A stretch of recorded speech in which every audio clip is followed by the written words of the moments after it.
Hello everybody, how y'all doing? My name is Raffle and welcome to another build video. This time I have the Seeker Mines and Sticky Bomb legendary build, which you saw earlier in the gameplay, and oh my god, it is one of the best builds I've created in a very long time. I wasn't a big fan of the mortar. If you're a subscriber to the channel, you've noticed the last couple of days I posted one or two builds using the mortar and the sticky bomb, but I wasn't a big fan of the mortar simply because you have to aim it, it can miss, it takes time for the shot to land and all those things. Sticky bomb feels much more fun to me because it's instant. You throw it and in a millisecond you can detonate it. It travels very fast, so you don't have to worry anything about where the enemy is gonna go. Are they gonna stay in the same spot and things like that? So what I have for you today, of course, because both of the skills do explosive damage, we wanted to get as much explosive damage as possible. So of course we have two Grupo Sombras for the 15% explosive damage and the 15% critical hit damage. We have skill damage and skill haste on the attributes and skill tier as my core attribute. The second Grupo Sombra piece has skill tier, skill haste and critical hit chance. Ideally it would have skill damage, but it's okay, it's not that big of a deal. As you saw in the gameplay at the start of the video, I do tons of damage with this build, so we don't really care. Moving on, we have a Wyvern piece for the 10% skill damage. Of course, skill tier, core attribute, skill haste, skill damage and skill haste as my attributes. We have a waveform. Why? Because we want 30% extra skill damage to be rotating between our two skills. For those of you who don't know waveform how it works, or you have questions about it, because I've seen a lot of people actually thinking that the waveform gives you your 10 stacks, then you lose all your stacks and you have to build them again up. That's not the case. Waveform at the start of the fight will start creating stacks. Each stack gives you 3% skill damage, so at 10 stacks you have 30% skill damage. After you have reached your max stacks on skill A, you will have 10 stacks on that skill for 10 seconds, and then those stacks will start transferring from skill A to skill B.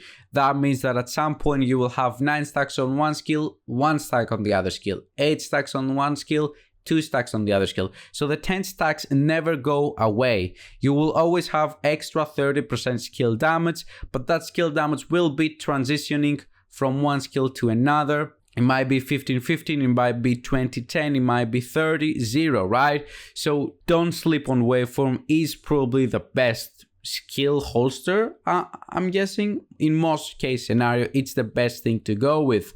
Moving on, we have the Hana Yu named backpack force multiplier for the perfect combined arms. We have a skill tier, of course. We have 12% skill haste, 8.4% skill damage, 12% skill haste, and then we have the perfect combined arms. Shooting an enemy increases total skill damage by 30% for 3 seconds.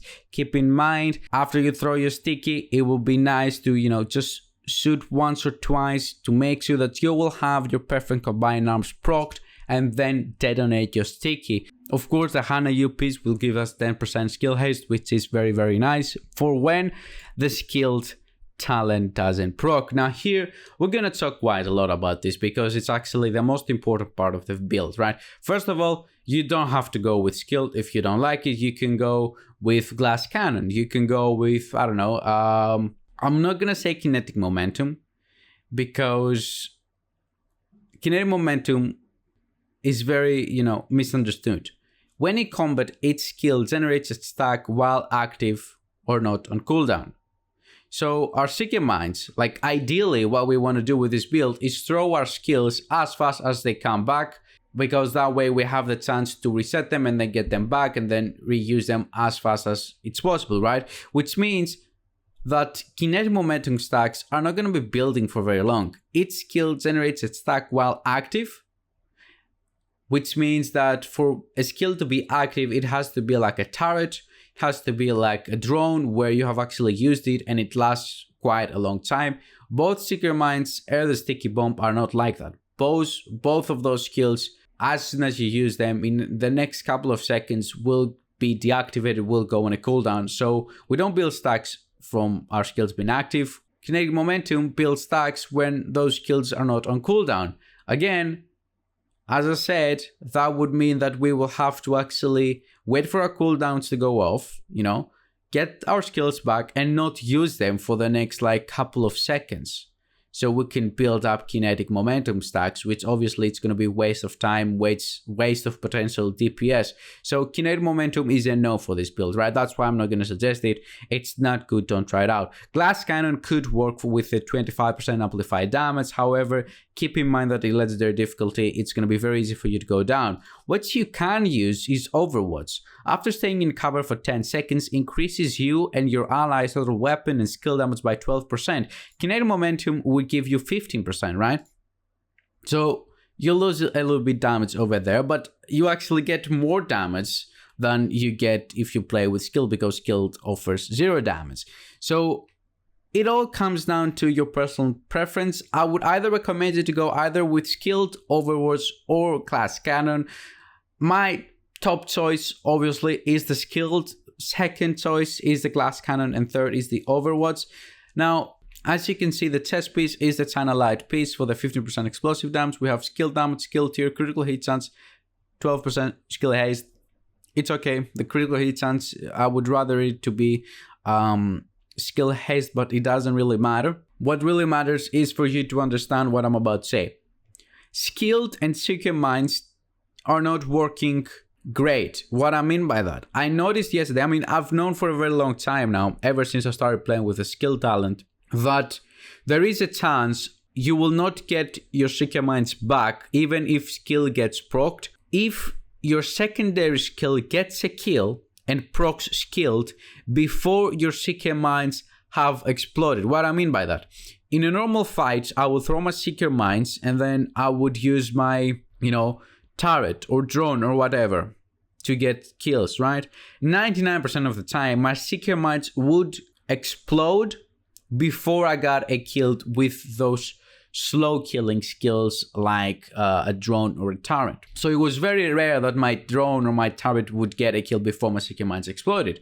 However, with a Sticky Bomb, because it has the burst damage that those skills lack, it is very possible that you will throw your Seekers out, and by the time they all explode, before actually they all explode, you throw your Sticky, you get a kill, you proc skilled, but Seeker Minds don't reset their cooldowns because the Seeker Minds go on a cooldown after every single one of them has been exploded. So let's say you throw out 12 Seeker Minds, right? And they start going after targets.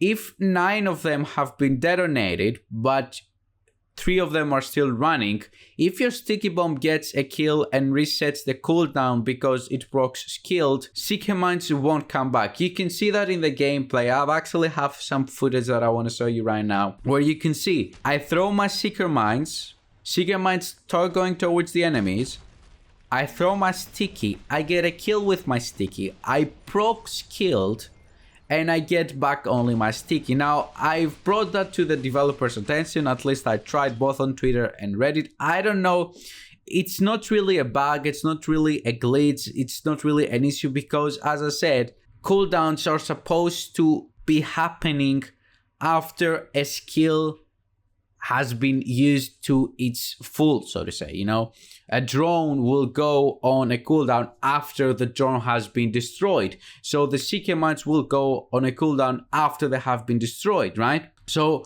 from the time you throw your Seekers to the time they detonate, this is a gray area where your skills are not really on a cooldown, so you're not going to get them back if skill proc. So that became a real big issue with this build, and I'm mentioning it because you're gonna have to deal with that as well if you decide to go with skills, and I want you to be prepared. Of course, the easy way to avoid this issue, not bug, whatever it is, I don't know what to call it, is to give your Sticky Bombs, is to give your Seeker Minds, a couple of seconds before you go all nuts with your Sticky Bomb. However, I understand that in a lot of phases of a mission, you will not have that option because you see all the enemies being stuck on top of each other. So you want to throw that Sticky as soon as possible because there's a high chance that if you wait more seconds, you're probably going to miss your opportunity to kill all of them. I honestly don't have a solution to this. I don't have something else to recommend you guys or to suggest you. So if you decide to go with skilled, have in mind that if you're not patient, if you throw your sticky as soon as you throw your Seeker Mines, there is a good chance that even if skilled gets broke, you're not gonna get those skills back. I mean, the Seeker's Sticky Bomb is gonna come back, so you don't worry about it. Now that that's over, let's talk about damage. As you can see the gameplay, you will get your Seeker Mines anything from 3.5 million to 5.5, maybe 6 million, somewhere around there. And your Sticky Bomb will get anything from 6.5 million, 7 million to 10, 11 million. I've seen numbers like 12 million when you have the right teammates with great buffs, right? However, what you need to understand is that the build as it is right now, it has a lot of things that change and that affect the damage. First of all, of course, is the capacitor. If you have 40 stacks, you're obviously gonna do so much more damage compared to what you will do if you have 10 stacks, right? So capacitor stacks is one thing that affects damage.